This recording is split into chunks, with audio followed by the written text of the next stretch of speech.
共同記者発表を執り行います。まず、岸田内閣総理大臣からご発言いただき、続いて、ミシェル議長、フォンデアライエン委員長にご発言いただきます。それでは、岸田内閣総理大臣、お願いいたします。はい、ミシェル欧州理事会議長と、ファンデアライエン欧州委員会委員長の訪日を心から歓迎申し上げます。日本にとって基本的価値を共有する EU は国際社会の共通の課題に共に取り組む重要なパートナーです。日 EU 関係は私が外務大臣を務めていた時代に交渉した日 EU経済連携協定 EPA および戦略的パートナーシップ協定 SPA を基礎としてかつてなく緊密です。本日の協議では自由で開かれたインド太平洋の実現、日 EU グリーンアライアンスや日 EU 連結性パートナーシップも踏まえ気候変動対策などさまざまな分野での協力を進めていくこと、さらに経済安全保障やエネルギーの分野でも協力を強化していくことを確認いたしました。今般、日 EU 間のデジタル分野の包括的協力枠組みであるデジタルパートナーシップの立ち上げに合意したことを嬉しく思います。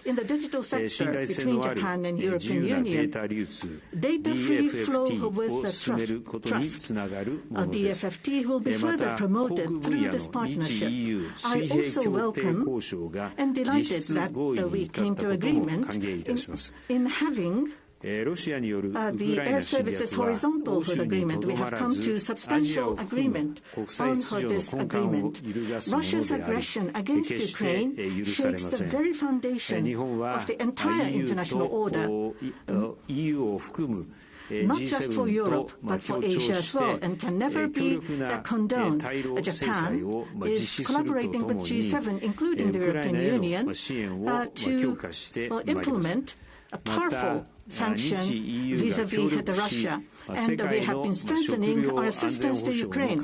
Japan and EU will be working closely based upon the perspective of the global food security, and we have agreed to make appeals to the countries in Asia and Africa.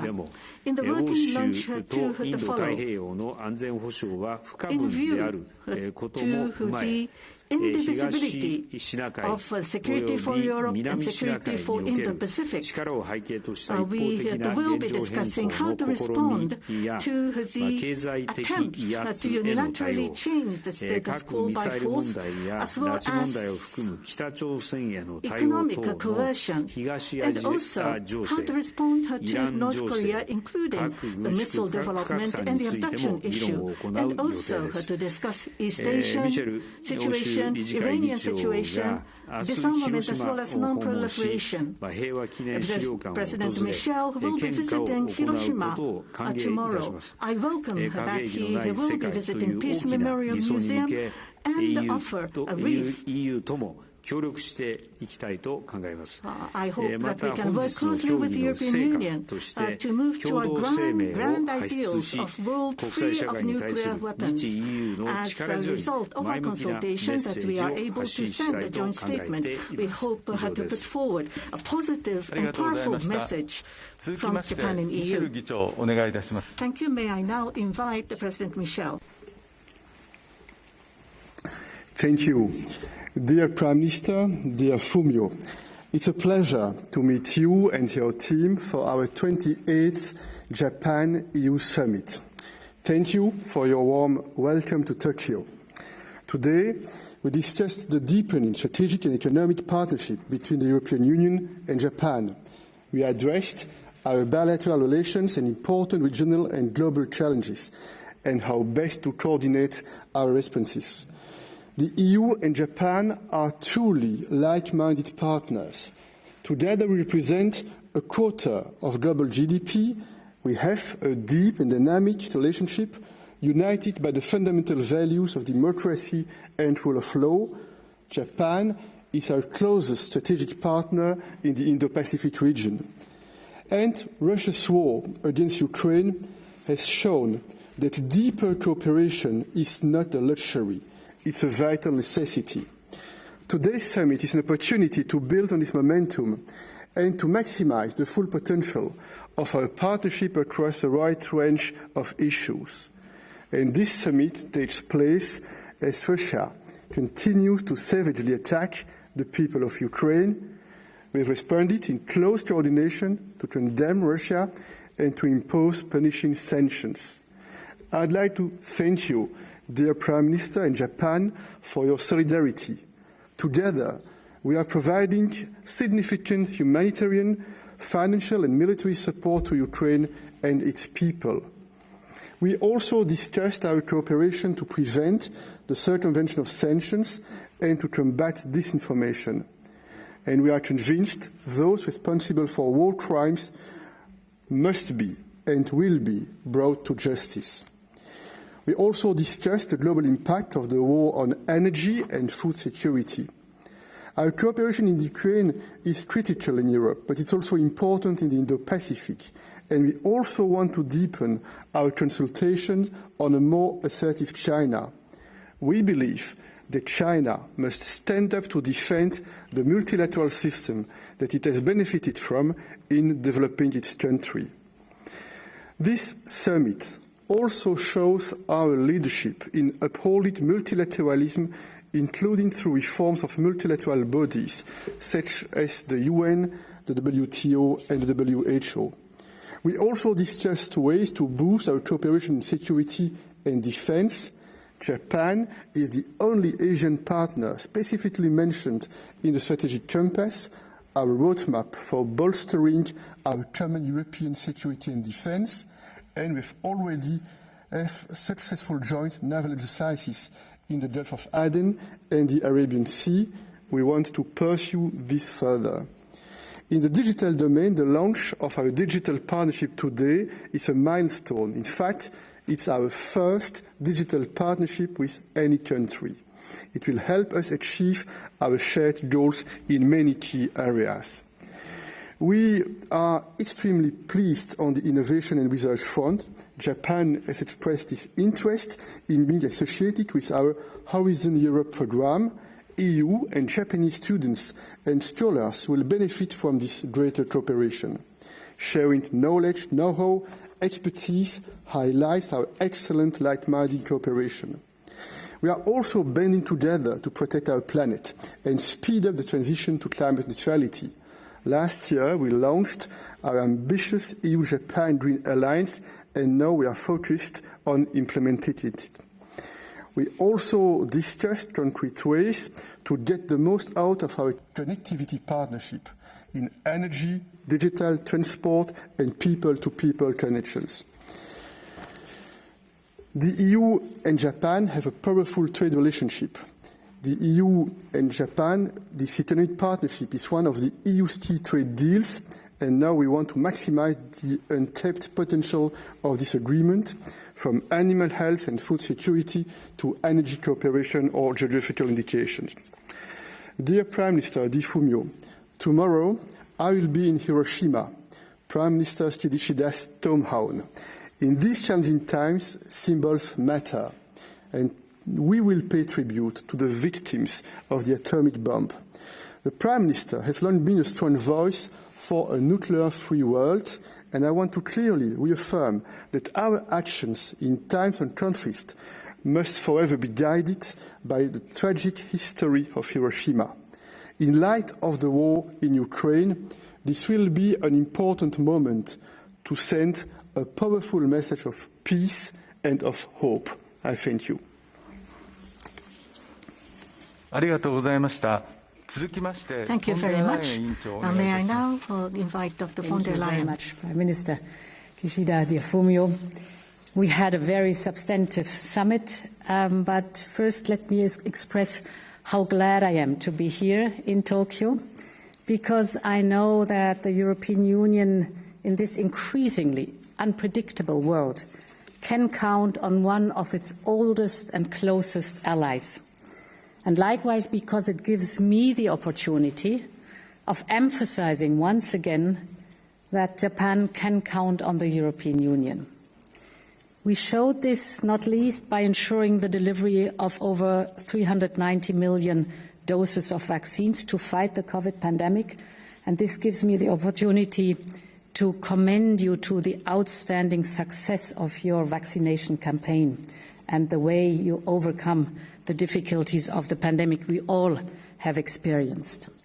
The European Union and Japan have so much in common. Our values, of course, democracy and the rule of law, our economic model, as well as a certain vision of the world. We both promote a multilateral global system based on rules designed to protect and benefit all. And it is precisely because this vision is so often challenged today that the European Union is looking to strengthen its relationship with like-minded partners such as Japan. Quite remarkably, today marks the 28th EU-Japan summit, a testament of the depth of the bond between us. At this summit, we discussed ways to deepen our partnership with concrete strands of work that will create opportunities for our economies and our citizens, and that will at the same time help us to address the challenges that our regions are confronted to. And let me elaborate on that. The Indo-Pacific is a thriving region. It is also a theater of tensions. Take the situation in the East and South China Sea or the constant threat of the DPRK. As we discussed, Prime Minister Kishida Fumio, the European Union wants to take a more active role in the Indo-Pacific. We want to take more responsibility in a region that is so vital to our prosperity. And this brings me to Russia. It is today the most direct threat to the world order, with the barbaric war against Ukraine and its worrying pact with China and their call for new and very much arbitrary international relations. Japan is part of the core group of countries that have imposed tough sanctions on Russia. Like the European Union, Japan understands what is at stake here, not just Ukraine's future, not just Europe's future, but the future of a rules-based world order. And this makes it all the more essential for like-minded partners like the European Union and Japan to strengthen their relations. And this is why we are here today. And we have taken some important steps forward. First, we are launching today the EU-Japan Digital Partnership. It is the first partnership of this kind that we conclude with any partner. A forum that will give political steer and impetus for our joint work on digital technologies, because leadership in this field is essential to our competitiveness and our security. Second, we will use our strategic partnership agreement to diversify and strengthen our supply chains. This is important because there are materials and technologies that have become essential to our economy and everyday lives, like semiconductors, for example. We must be able to count on trustworthy supply chains. Third, we agreed to cooperate more intensively on infrastructure. In the Indo-Pacific region, as elsewhere, the needs for investment are huge and the options are limited. They very often come at a price that no country should have to pay, like encroachments on their sovereignty, for example. And this is why the European Union launched Global Gateway. And as we discussed, Prime Minister Fumio, we would like to work with Japan on identifying good projects in this context, building on our two pioneering initiatives, The one is the Connectivity Partnership, and the other one is our Green Alliance. Let me finish, Prime Minister dear Fumio, by thanking you warmly for the admirable solidarity that Japan showed by diverting some of its LNG supplies to Europe. It was at a crucial time for us, at the height of the European heating season, and we will not forget this. This shows the power and the solidarity of democracies working together. Thank you. どうもありがとうございました。 Thank you very much. This concludes the joint press announcements. Thank you very much. I thank the leaders as well as the participants. I would like to ask the member of the media to stay where you are until President Michel as well as President von der Leyen and the Prime Minister Kishida have left the hall.